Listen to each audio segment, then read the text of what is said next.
성도 여러분 안녕하십니까? 오늘 하루 잘 보내셨나요? 태풍이 온다고 해서 걱정을 많이 했는데 다행히 여기 구리 지역에는 그렇게 크게 이렇게 영향을 미치지 않은 것 같습니다. 장로님께서도 말씀하셨는데 어제 편히 쉬셨나요?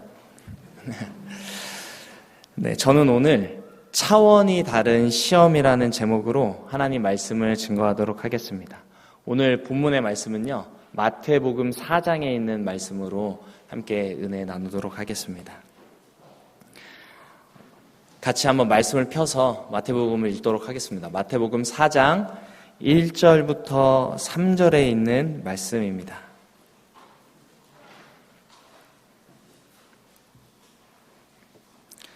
마태복음 4장 1절부터 3절에 있는 말씀입니다. 다 찾으셨으면 함께 읽도록 하겠습니다. 그때 시작. 그때 예수께서 성령에게 이끌리어 마귀에게 시험을 받으러 광야로 가사 40일을 밤낮으로 금식하신 후에 줄이신지라. 시험하는 자가 예수께 나와서 이르되 내가 만일 하나님의 아들이거든 명하여 이 돌들로 떡덩이가 되게 하라. 네, 여기까지 읽겠습니다. 혹시 오늘 저녁 식사하고 오신 분 한번 손 한번 들어주시겠습니까? 저녁 드신 분? 오늘 저녁을 못 드시고 오신 분 한번 손 한번 들어보시겠습니까? 네. 저녁을 못 드신 분들은 집에 돌아가시면 저녁 식사를 하실 건가요? 안 하실 건가요? 네. 성도 여러분, 이 밥, 이 떡, 밥에 힘이 있나요? 한국인의 힘은 밥힘이라 그러죠. 밥심이 있다 그러는데, 혹시 여기 계신 성도님들 중에 금식을 해보신 분 한번 있으십니까? 금식. 나는 뭔가 금식을 할 일이 있어서 금식을 좀 해보셨다. 한번 손 한번 들어보시겠습니까? 금식. 네. 내려주시기 바랍니다. 네. 며칠, 한 3일 정도 하신 분도 있을 테고, 일주일 하신 분도 있으실 텐데, 저는 처음 금식을 제 자의로 한 게 아니라 타의로 했습니다. 신학과에 들어갔는데, 금식 주간이 있었습니다. 절제 주간. 다른 거는 잘 절제할 수 있었어요. 컴퓨터 하지 말라면 컴퓨터 안 하면 되고, 운동하지 말라면 운동 안 하면 되는데, 밥을 먹지 말라는 겁니다. 왜 내 밥을 마음대로 왜 먹지 말라는 거야? 라는 마음이 들었는데 기숙사에서 그냥 원칙적으로 밥을 먹지 말라고 하셨습니다. 그런데 너무너무 이제 배가 고팠는데 다행인 건 아침, 점심은 먹고 저녁만 먹지 말라는 금식이었는데 그것도 너무 힘들었습니다. 저녁을 안 먹는 것도. 그런데 그때 생활관장님이 마지막 날이 금식에 대해서 말씀하시면서 본인도 신학과 다닐 때 이런 금식 주간이 있었는데 3일 정도 금식을 하니까 눈이 막 핑핑 돌더래요. 도는데 아무 음식도 못 먹으니까 기숙사에서 딱 봤는데 귤이 보이는 겁니다. 귤. 책상 위에 귤이 한 6, 7개 정도 이렇게 올려져 있었대요. 그거를 쳐다보고 가만히 계셨답니다. 저거를 먹어야 되나 말아야 되나. 그런데 금식하면서 우리가 먹을 수 있는 게 뭐가 있을까요? 네, 물은 마시잖아요. 물은 마실 수 있습니다. 그래서 그 목사님께서 그 어린 신학과 시절에 그걸 딱 보시면서 자꾸 그 귤을 보니까 귤이 뭐같이 보였을까요? 귤이 물처럼 보였답니다. 귤은 물이다라고 생각하는 순간 눈을 깜빡이고 딱 떴는데 귤 껍질밖에 없었대요. 무엇인가 식욕을 참는 건 정말 어려운 일인 것 같습니다. 제가 그렇게 타의로 금식을 해보고 처음 금식을 언제 했냐면 제가 캐나다에 갔을 때 캐나다에 전도사를 하면서 아이들 간의 여러 가지 문제 속에서 제가 이 아이들의 이 분쟁을 멈추기 위해서 제가 금식을 아이들에게 선포를 했습니다. 난 너네 때문에 이제 금식할 거야. 라고 딱 하고 금식 기도를 이제 얘기를 했는데 일주일은 제가 도저히 못 버틸 것 같아서 3일을 제가 딱 작정을 하고 3일이면 72시간이잖아요. 72시간 딱 그 마무리되는 시간은 언제로 잡았냐면 안식일, 토요일, 점심 12시에 딱 제가 금식이 끝나는 걸로 딱 했습니다. 왜냐하면 캐나다에 있을 때 그 교회에 주는 그 밥이 정말 맛있었기 때문에 그 밥은 제가 먹어야 돼가지고 딱 그 날짜를 맞춰서 금식을 잡았습니다. 금식을 해보신 분들은 알겠지만 처음 하루는 괜찮아요. 처음에는 결심해서 하루를 버틸 수 있습니다. 이튿날이 되면 약간 정신이 조금 힘들더라고요. 막 계속 집에 있는 음식들이 눈에 보이고 막 몸에 힘이 없고 그런데 이튿날에 제 친구가 같이 살고 있던 룸메이트가 있었는데 그 룸메이트랑 뭐를 먹으려고 치킨을 사들고 왔습니다. 제 눈앞에서 막 그거를 이제 보여주면서 저한테는 넌 금식하자면서 물을 한 병 주는 겁니다. 얼마나 얄밉던지. 그래서 이틀을 버티고 3일을 딱 버텼습니다. 안식일이 되었는데요. 성도 여러분, 그날 안식일에 제가 설교가 들어왔을까요? 집사님들이 준비하시는 음식 냄새가 제 머릿속에 가득했을까요? 네, 정확합니다. 그날 정말 좋은 그 목사님의 설교도 저에게는 잘 들어오지 않았고 너무 배가 고프고 막 미치겠는 겁니다. 빨리 끝났으면 좋겠고. 그래서 점심이 딱 되고 설교가 끝나고 예배가 다 마친 다음에 보통은 이 체면이라는 게 있잖아요. 그리고 이 전도사라는 위치도 있고 아이들도 어른들도 식사 다 하고 저는 항상 천천히 먹었거든요. 그날은 그런 게 있었을까요? 없었을까요? 네, 배는 게 없었습니다. 3일이 되니까 막 그 진수성찬이 차려져 있고 제가 허겁지겁 그것을 막 먹었던 기억이 납니다. 성도 여러분, 혹시 음식을 참는 게 쉬우십니까? 어려우십니까? 식사를 참으시는 게? 네, 쉬우신 분도 어려우신 분도 있으실 텐데, 제가 지난 안식일, 저희 청년회에서 지지난 안식일에 그 청년 봉사 활동을 하면서 이제 와플과 음료를 해드렸잖아요. 근데 제가 성도님들의 그때 마음을 제가 알게 되었습니다. 뭐 다는 아니시지만, 얼마나 그게 드시고 싶어 하셨는지, 너무 많은 분들이 기다리고 있으니까 이 와플을 반으로 접어서 반을 이제 쪼개서 드렸는데요. 이 온전한 한 개를 다 드시고 싶었나 봐요. 이게 반을 드리니까 아니 이렇게 기다렸는데 반쪽만 주고 말이야. 가네 기별도 안 가네. 이게 막 속상해 하시더라고요. 이 떡에는 밥에는 힘이 있습니다. 힘이 있나요? 네, 힘이 있습니다. 밥 사주는 사람은 정말 힘이 있어요. 밥을 몇 번 사주면 그 사람을 따라가고 싶어요. 그 사람이 뭘 하자 그러면 같이 하고 싶습니다. 이 밥에는 힘이 있는데요. 이 마태복음에 나오는 예수님, 이 마태복음에는 이 예수님을 하나님의 아들이라면, 네가 만약 하나님의 아들이라면 율법을 완성한 분이다라는 주제가 나와 있습니다. 이 마태복음에는. 그래서 이 마태복음에는 순종하는 예수님의 모습이 나오는데요. 그 여러 가지 모습 중에 오늘 이 첫 번째 시험은 다름이 아니라 무슨 시험이었나요? 먹을 거에 대한 시험이었습니다.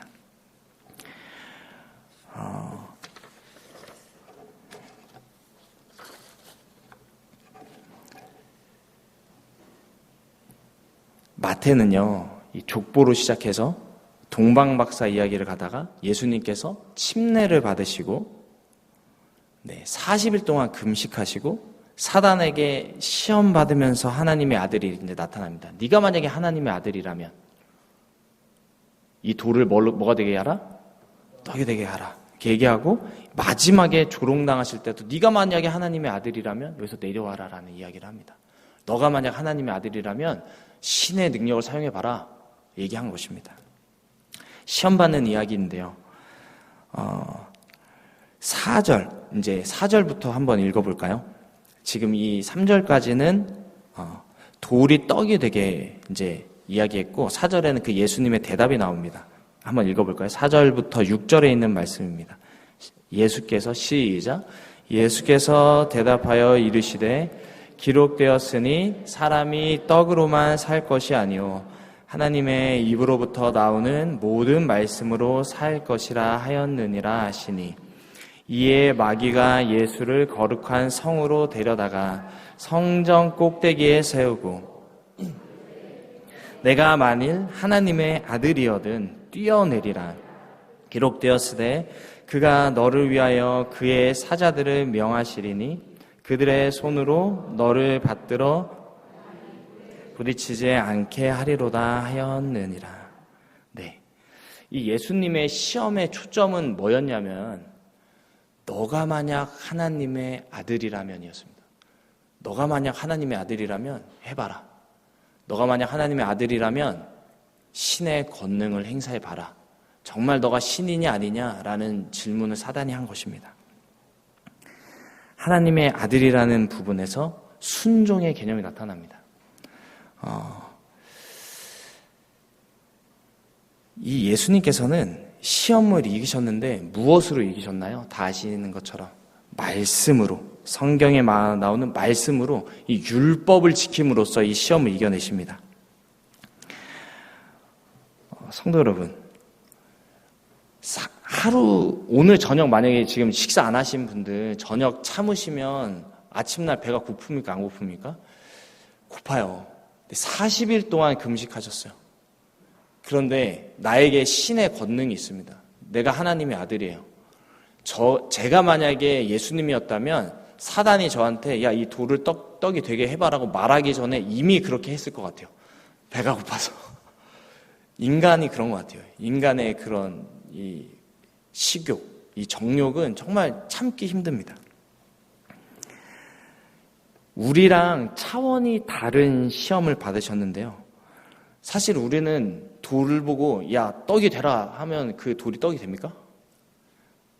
막 파도가 일렁이는데 파도야 잠잠해라 그러면 그 파도가 막 제 말을 듣고 잠잠해집니까? 저도 마찬가지고 여기는 모든 분들도 아마 마찬가지일 겁니다. 신의 능력이 저에게는 없습니다. 근데 하나님의 아들, 내가 만약 하나님의 아들이라면 신의 권능을 사용해봐라. 이 돌이 떡이 되게 해봐라. 여기서 뛰어내려서 살아라.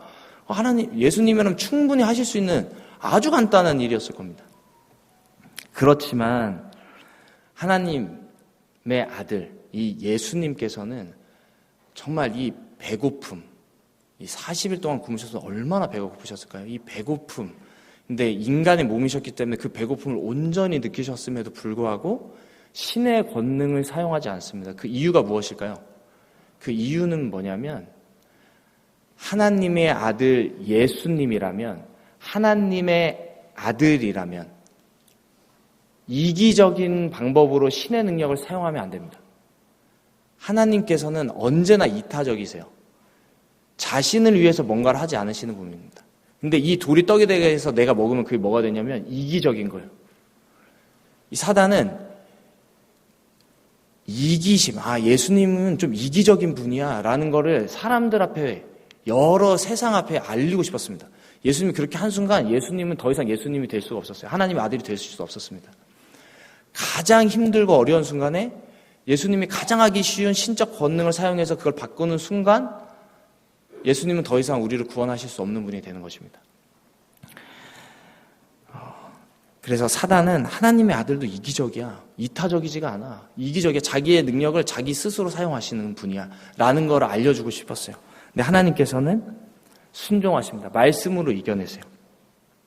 우리랑 차원이 다른 시험에서 이기셨습니다. 제가 이 설교를 오늘 이 말씀을 보면서 예수님은 정말 좀 우리랑 같은 인간의 모습이셨지만 다르다라고 느꼈습니다. 나라면 과연 참을 수 있었을까? 나라면 이 식욕을 참을 수 있었을까? 제가 그날 캐나다에서 그때 금식을 한 다음에 제가 감히 금식 기도를 제가 스스로 작정하지 못하고 있습니다. 저의 이 나약한 모습을 봤기 때문에. 성도 여러분, 예수님께서는 이런 절박한 순간에도 그 시험을 말씀으로 이기셨습니다. 그런데 성경에 보면 한순간에 이 사단의 시험으로부터 넘어가는 사람의 이야기가 나옵니다. 그런데 그 사람이 저에게는 큰 은혜가 돼요. 우리가 너무나 잘 아는 왕입니다. 승승장구하다가 한 번의 범죄로 이 완전 나락으로 떨어진 사람입니다. 누구죠? 이스라엘의 위대한 왕, 승승장구, 막 골리앗을 막 때려잡았는 사람 누구죠? 다윗입니다. 근데 이 다윗 하면 빠지지 않고 등장하는 두 사람인데 그 두 사람이 누군가요? 다윗과 다윗과 바세바, 다윗과 골리앗. 이 골리앗과 바세바는 이 다윗하고 항상 같이 따라갑니다. 다윗의 일생의 이정표 같은 사람들이에요. 이 골리앗은 이 사건을 통해서 모든 이스라엘 백성에게 다윗이 어떤 인물인지 확 부각되는 그런 사건이었습니다. 골리앗을 딱 다윗이 이 물매로 딱 때려잡은 그 순간 이 다윗은 그 다음부터 승승장구합니다. 사울은 천천히요 다윗은 만만이라라는 소리를 들어요. 영적으로 순종의 길을 다윗은 막 걷게 됩니다. 예수님을 따라가는 삶, 하나님을 따라가는 삶을 이 다윗은 살게 됩니다. 두 번째 인물이었던 이 바세바 때는 다윗의 인생의 이 시험에서 처음으로 넘어지는 경험을 하는 사건입니다. 불순종의 길. 이 두 인물을 한번 잠깐 비교해 보도록 하겠는데요. 골리앗은요, 어떤 사람이었죠? 골리앗? 여러분이 잘 아는 골리앗. 골리앗 하면 우리가 보통 어떤 사람 골리앗이라 하면 키가 크고 덩치 큰 사람 보고 야, 너 골리앗 같다 이러죠. 학교 다닐 때도 그랬던 것 같아요. 키 크고 덩치 큰 친구. 이방 나라의 장군이었고 모두의 적이었고 공개적인 싸움이었습니다.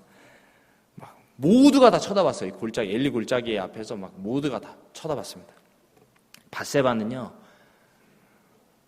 시험이라고 하기에는 너무도 시험거리가 아닌 것처럼 보였어요. 그냥 이스라엘의 여인이었고 아무도 적으로 생각하지 않았고 아무도 모르는 곳에서 은밀하게 벌어진 일이 바로 이 바세바 사건입니다.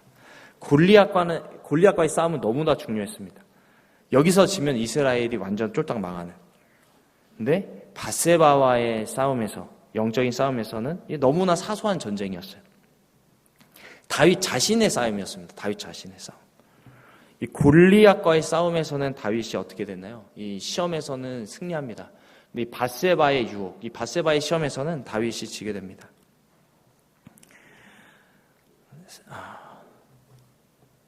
결국 골리앗과 이 바세바와의 이 영적인 전투는 그 적이 어떠했느냐가 아니라 이 다윗의 영적 상태가 어땠는지를 좀 나타내요. 적이 얼마나 많은가, 얼마나 많은 사람들이 보는가, 이런 게 중요한 게 아니고 다윗의 영적인 상태가 중요한 것입니다. 골리앗과의 싸움에서의 다윗의 상태는 소년이었고 무명이었고 순수했고 단순했어요. 그런데 중요한 거는 하나님을 의지했습니다. 예수님도 마찬가지였어요. 40일 동안 금식 기도하시면서 하나님과 끊임없는 교통을 하셨습니다. 그런데 바세바와의 싸움에서는 다윗의 상태는 어땠냐면 컸어요. 어른이었습니다. 그리고 이스라엘의 왕이었어요. 모든 사람의 존경을 받고, 아, 왕이시여, 이제 더 이상 왕은 전쟁에 이제 그만 좀 나가시고 좀 쉬세요. 좀 쉬시기 바랍니다. 이제는 왕은 존경도 좀 받으시고 여기서 좀 편하게 쉬시고 우리가 이제는 앞에서 싸우겠습니다. 이랬어요. 그런데 그 순간 그는 하나님을 의지하지 않고 자신을 의지했고 좀 이기적인 마음으로 욕망을 따랐던 것입니다. 한번 성경을 한번 찾아볼까요? 사무엘하 11장입니다. 사무엘하 11장 1절입니다.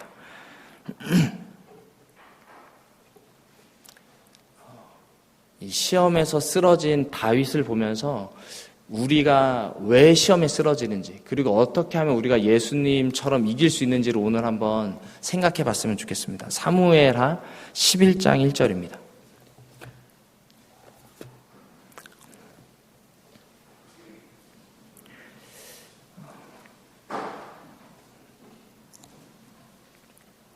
다 찾으셨나요? 해가 돌아와서 사무엘하 11장 1절입니다.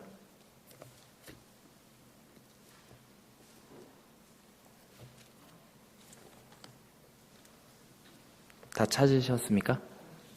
네, 그럼 같이 한번 읽어볼까요? 시작. 해가 돌아와서 왕들의 출전할 때가 되매 다윗이 요압과 그 신복과 온 이스라엘 군대를 보내니 저희가 암몬 자손을 멸하고 랍바를 에워쌌고 다윗은 예루살렘에 그대로 네, 해가 돌아와서 봄이 되었습니다. 추운 겨울이 지나고 봄이 오면 이제 그 고대의 왕들은 이 봄 때 전쟁을 많이 했대요. 그래서 다른 나라들이 이제 치기 시작했습니다. 전쟁의 시기입니다. 이 전쟁의 시기 때 이 다윗은 어디에 있었나요? 여기에 보니까 다윗은 예루살렘에 그대로 있었습니다. 모두가 목숨을 걸고 막 치열하게 싸우고 있는데 다윗은 편안하게 왕궁에서 쉬고 있는 것입니다. 여기서 우리는 뭔가 좋지 못한 낌새를 보게 됩니다. 성도는 우리가 범죄하고 막 쉽게 이게 넘어질 때는 언제냐면 아주 사소한 건데 언제냐면 교회 가고 싶은데 좀 쉴까 집에서 좀 쉴 때 이 유혹에 넘어갑니다. 그렇지 않으십니까? 여기 오신 분들은요 제가 볼 때는 오늘 영적인 싸움에서 승리하신 분들입니다. 분명히 사단이 좀 집에서 쉬어.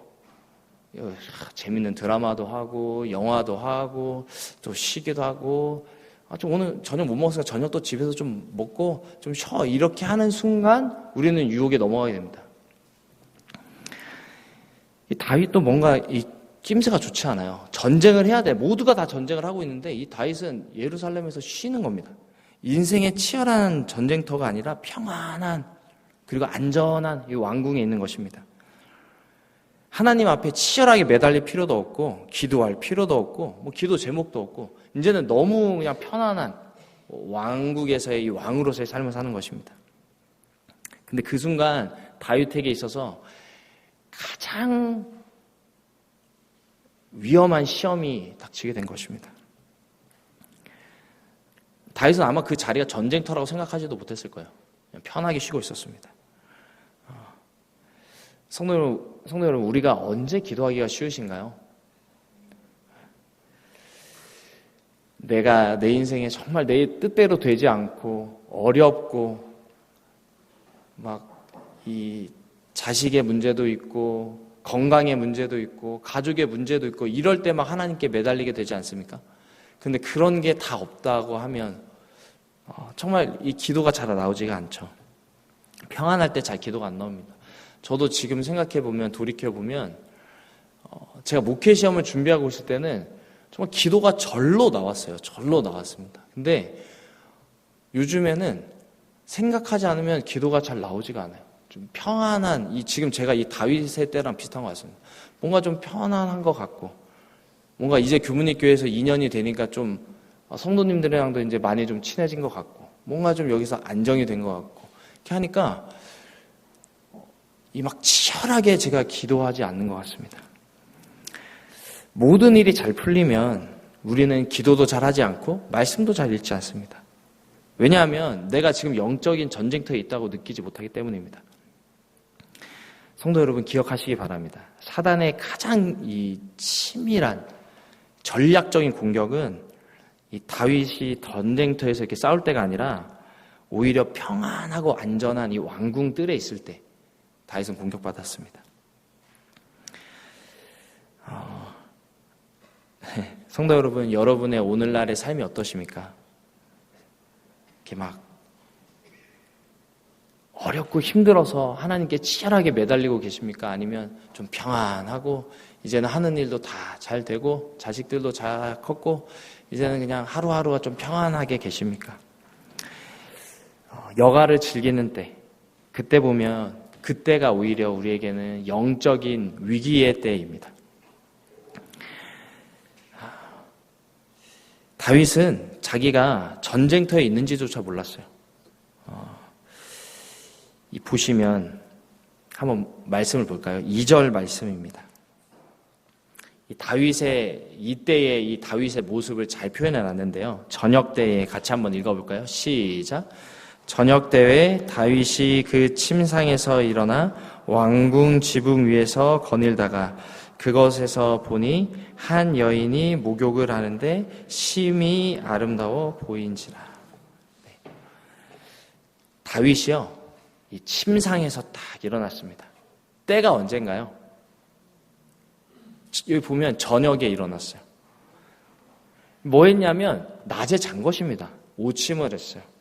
쉽게 말하면 이제 낮잠을 잤어요. 평안하니까 그냥 잠도 솔솔 오고 낮잠을 딱 자고 일어났는데 이제 뭐 해가 뉘어뉘어 질 때였겠죠. 저녁 때쯤 딱 됐는데 늦은 오후가 딱 됐습니다. 한 5시쯤 됐겠죠.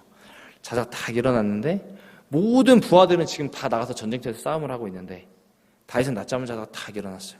그리고 왕궁을 딱 걸어갑니다. 야, 이 왕궁, 이 해질녘의 이 예루살렘의 이 아름다운 이 예루살렘 성에서 본 그 아름다운 이 석양과 이 집들 얼마나 아름다웠을까요?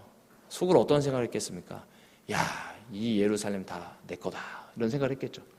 야, 좋다. 그러면서 걸어가고 있는데 무엇이 딱 보였나요? 그 예루살렘 성전 왕궁들 위에서 딱 보니까 그 밑에 있는 집들이 막 있는데 거기에 누가 보였어요? 누가 뭐 하고 있는 게 봤습니까? 바세바가 목욕하고 있는 장면 딱 본 것입니다.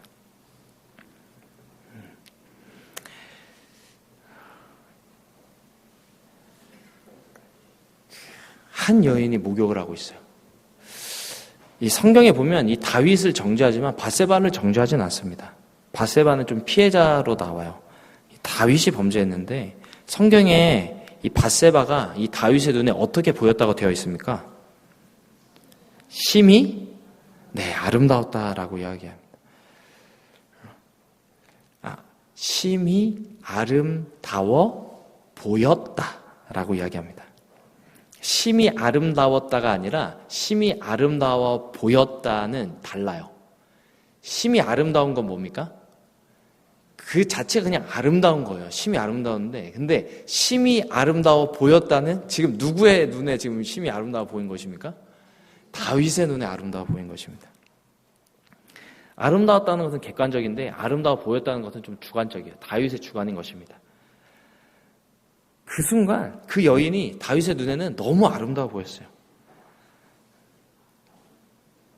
이것은 그 여인의 상태를 나타내는 말이 아니고 다윗의 영적인 상태를 나타내는데 다윗이 지금 얼마나 이 욕망, 이 욕정에 갑자기 확 넘어갔는지를 보여주는 것입니다.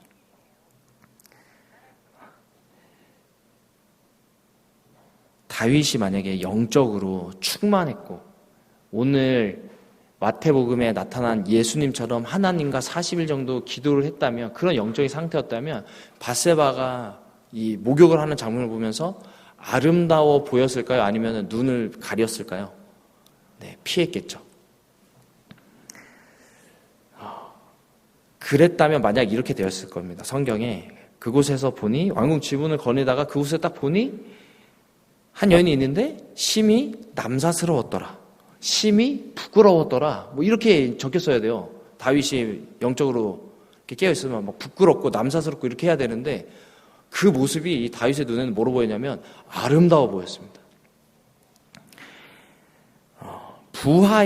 자신의 부하의 부인이 목욕하는 것을 보고 당연히 민망히 여겨야 되는데 다윗은 그게 심히 아름다워 보였던 것입니다.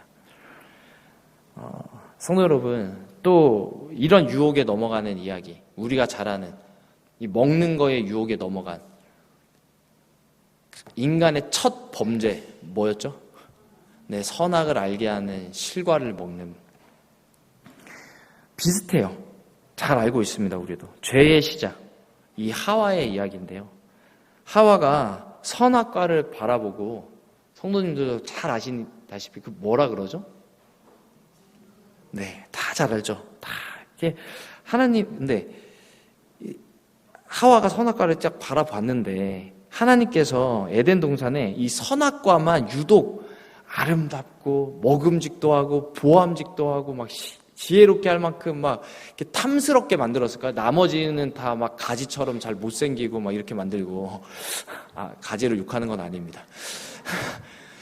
네, 막 다른 과일들은 다 막 못생기게 만들고 선악과만 막 너무 아름답게 만들었을까요? 아니면 그 순간 하와의 눈에 그 선악을 알게 하는 실과가 아름다워 보였던 것일까요? 나머지들도 다 너무 맛있었을 거예요. 너무 막 이쁘고 아름다웠을 건데 그 순간 하와의 눈에 이 선악과가 너무 아름답고 보암직도 하고 막 이랬던 것입니다. 선악과의 목적은 사실 이 유혹이 아니었어요. 유혹이었다면 하나님께서 그것을 가장 아름답게 만드셨을 것입니다. 그런데 선악과는 인간의 선택, 내가 죄를 선택할지 하나님을 선택할지 이 선택의 문제였습니다. 그래서 이 선악과는 다른 뭐 생명나무나 생명나무 열매나 뭐 다른 과일들과 뭐 비슷했을 거예요. 그런데 그날 선악과는 이 하와의 눈에 너무너무 아름다워 보이고 너무너무 막 맛있어 보였던 것입니다. 그래서 와 맛있겠다 하고 그냥 탁 따서 먹어요. 이것은 그 당시 하와의 영적인 상태를 보여준 것입니다. 다윗의 영적인 상태랑 이 하와의 영적인 상태랑 똑같아요. 영적으로 깨어있지 못하니까 막 보암직도 하고 막 그 여인이 너무너무 아름답게 보이고 이랬던 것입니다. 평소에는 아무렇지도 않게 지나갔던 그 선악과, 그래서 아름답게 보였고 다윗도 마찬가지입니다. 영적인 다윗의 상태도 마찬가지예요. 남사스럽고 부끄럽고 저 뭐 하는 거야 이렇게 해서 피해야 되는데 와 아름답다 이렇게 쳐다보고 있는 것입니다. 결국 우리의 영적인 상태가 어떠하냐에 따라 우리의 눈이 어떻게 보이는지 결정이 납니다. 그 대상은 똑같은데 우리의 영적인 상태에 따라 그게 그렇게 보이는 것입니다. 이 세상의 문화, 성도님이 어떠신가요? 요즘에 청년들과 대화를 하는데 이 세상과 이 교회 사이에서 이 교회를 선택하는 순간 이 세상과 멀어지는 이 기로에서 참 이렇게 씨름하고 있는 청년들이 많이 있습니다. 돈과 권력 그리고 쾌락, 자신의 유익을 따라 살아가고 있는 요즘의 세상, 물질 만능주의고 정말 돈이면 다 되는 이 자본주의 세상. 그런데 교회는 뭔가 막 억울해요. 억울한 느낌이 듭니다. 교회 다닌다고 하면 뭔가 막 나를 막 희생해야 될 것 같고 뭔가 나의 것을 다 바쳐야 될 것 같고 뭔가 세상과 뒤떨어질 것 같은 이런 느낌을 주는 게 바로 이 사단이 우리에게 그런 정신을 주는 것입니다. 왜 우리는 집에서 핸드폰을 하거나 드라마를 보거나 뉴스를 볼 때는 초롱초롱하게 막 보지 않습니까? 요즘 막 시국을 보면서 막 아이고 뭐 이렇게 보지 않습니까? 그런데 설교 시간에는 왜 이렇게 졸음이 잘 옵니까? 그렇지 않습니까? 설교 시간에 왜 이렇게 졸릴까요? 성경을 보는 시간은 왜 이렇게 졸리고 기도하는 시간은 왜 이렇게 막 5분도 길게 느껴지고 할까요? 드라마는 1시간을 해도 너무 아쉽고 막 다음 화 언제 할지 막 기다리고 이런데 말입니다. 세상의 문화가 왜 이렇게 우리는 아름답게 보일까요? 이 문화를 바라보는 우리의 영적인 상태를 우리는 기억해야 하는 것입니다. 다윗은 옷 벗고 목욕하는 그 밧세바를 아름답게 보이는 그런 영적인 상태에 있게 된 것입니다.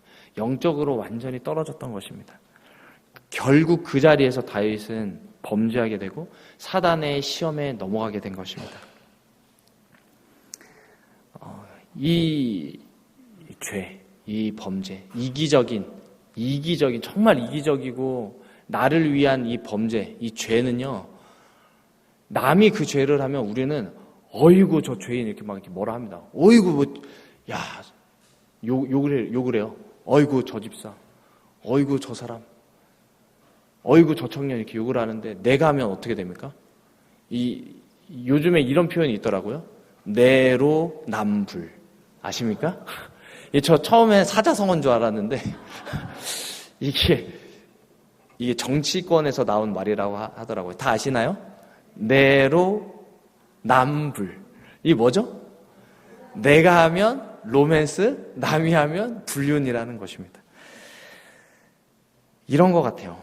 죄는요, 정말 아름답게 빛나는 천사처럼 막 로맨틱하고 뭔가 인간적인 모습으로 이렇게 보입니다.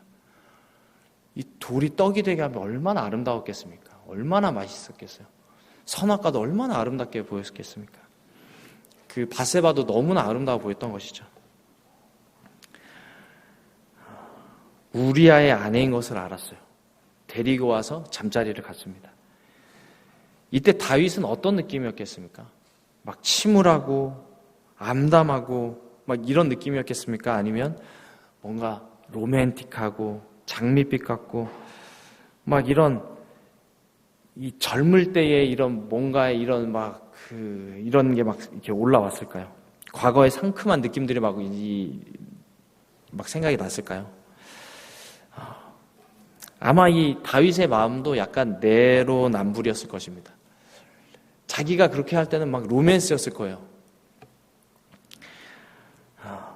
이제야 막 진정한 사랑을 깨달아. 뭐 드라마들도 다 이렇죠. 막 불륜에 막 이런 게 다 나오는데 그게 다 그 사람들이 하면 다 로맨스처럼 붙여지는 것입니다. 그런데 이 성경에서 말하는 죄는 우리가 보기에도 막 정말 용처럼 막 괴물처럼 이렇게 우리에게 막 다가오는 게 아니라 정말 로맨스처럼 뭔가 아주 교묘하고 막 정말 막 아름답게 우리를 유혹하는 것입니다. 과학적이고 치밀한 것입니다. 우리의 가장 취약하고 약한 부분을 사단은 공격하는 것입니다. 왜냐하면 지금까지 우리의 모든 삶을 이 사단은 다 알고 있기 때문에 우리의 가장 약한 부분이 무엇인지를 압니다. 그래서 우리에게 아름답고 매력적인 모습으로 우리에게 죄로 다가옵니다.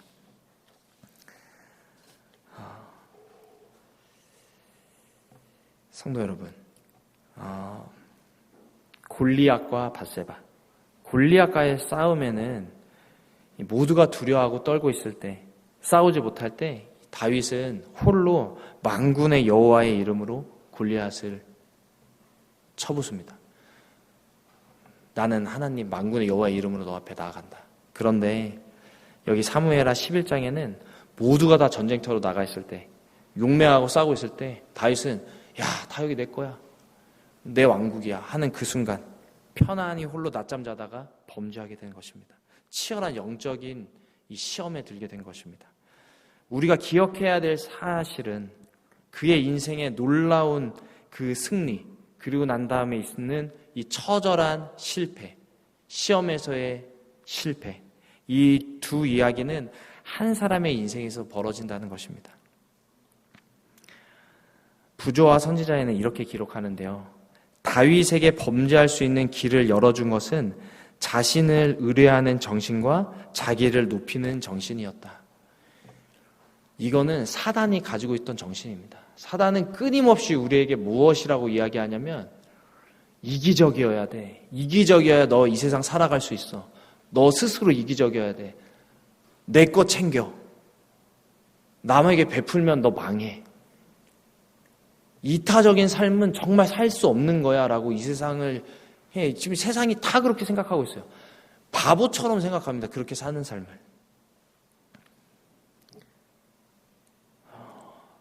성도 여러분, 우리도 만약에 지금 그렇게 생각하고 있다면 남에게 정말 예수님의 마음처럼 이렇게 이타적인 삶이 정말 힘들고 이기적인 게 내 몸에 쉽게 배어 있다면 우리 한번 다시 생각해 봤으면 좋겠습니다.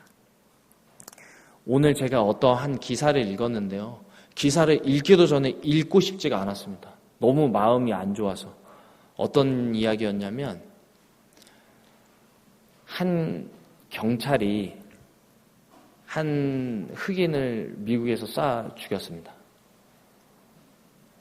왜 쏴 죽였냐면 내가 지금 3층 살고 있는데 자기 집을 착각하고 4층으로 간 거예요. 그 4층에 살고 있는 흑인이 자기의 집에 쳐들어왔다 생각을 해서 뭐야 도둑이네 하고 쏴서 죽였습니다. 그 흑인은 자기 집에 있다가 그냥 총 맞아서 죽은 거예요. 그래서 그 사람이 재판을 받게 됐는데 정말 놀라운 일이 일어났습니다. 재판을 받아서 형을 받게 되었는데 그때 누가 왔냐면 그 사람의 동생이 와가지고 저는 그 사진을 보면서 너무 짠했는데 그 동생이 자신의 형을 쏴 죽인 그 여자 경찰관을 안아주는 장면이 그 사진이었습니다. 남들은 다 저 사람 형 지금 뭐 평생 살아야 돼. 너무 잘못했어. 20년도 너무 짧아. 100년 살아야 죽어야 돼 너는. 평생 감옥에서 죽어야 돼. 이러고 있을 때 그 동생이 그 사람한테 난 이 사람 처벌받는 거 원하지 않는다. 난 이 사람 용서한다 해서 안아주고 뭐라고 했냐면 내가 믿고 있는 예수님을 당신도 믿길 바란다고 이렇게 얘기하는 시사를 읽었는데 성도 여러분 마음이 어떠십니까? 그게 오늘 나온 예수님의 마음입니다. 예수님은 자신을 위해서 신적인 능력을 사용하지 않았어요. 우리에게도 이야기하십니다. 그런 삶을 살 때 천국이 너희에게 있고 그런 삶을 살 때 너네가 하나님의 자녀라 일컬음을 받을 거라고 이야기하고 있는데 우리의 삶은 사실 그게 정말 힘든 것 같아요. 영적으로 치열할 때는 그렇게 살 때도 있어요. 그런데 그렇지 못할 때 오늘 이 다윗처럼 정말 평안하고 좋을 때 어떻게 되냐면 이기적인 마음이 우리에게 들어오는 것입니다. 아무리 존경받고 영적으로 충만한 사람이었다고 할지라도 하나님과 연결이 끊어지는 그 순간 그 사람은 가장 비참한 모습으로 이 시험에 넘어질 수 있다는 걸 기억하시기 바랍니다. 성도 여러분, 오늘 차원이 다른 시험에 대해서 그 시험에서 승리한 하나님의 아들에 대해서 배웠습니다. 하나님의 아들이라면 이 율법에 절대적으로 순종하셨어야 됐습니다. 신적 능력을 사용해서 이 돌을 떡으로 만들 수도 있었어요. 그게 너무너무 쉬웠습니다. 그런데 그것은 이기심과 교만을 나타냈어요. 자신을 이익을 위한 것이었습니다. 그런데 예수님께서는 조금도 그 신적인 능력을 자신의 이익을 위해서 사용한 적이 한 번도 없으십니다. 이 오로지 신적인 능력은 타인을 위해서 사용하셨습니다. 절대 순종의 모습을 보여주셨어요. 그런데 다윗의 모습을 통해서 오늘 우리가 배우게 된 것은 이 실패하는 경우를 보았습니다.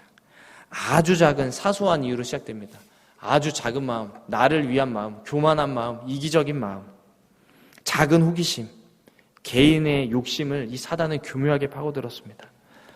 오늘 이 자리에 오신 성도님들은 재미있는 드라마와 영화와 쉼과 사람들의 만남과 맛있는 음식의 유혹으로부터 이기고 오신 분들이십니다. 이기적인 마음을 내려놓고 이타적인 마음으로 서로를 사랑하며 하나님께 경배하기 위해서 이 자리에 모인 것입니다.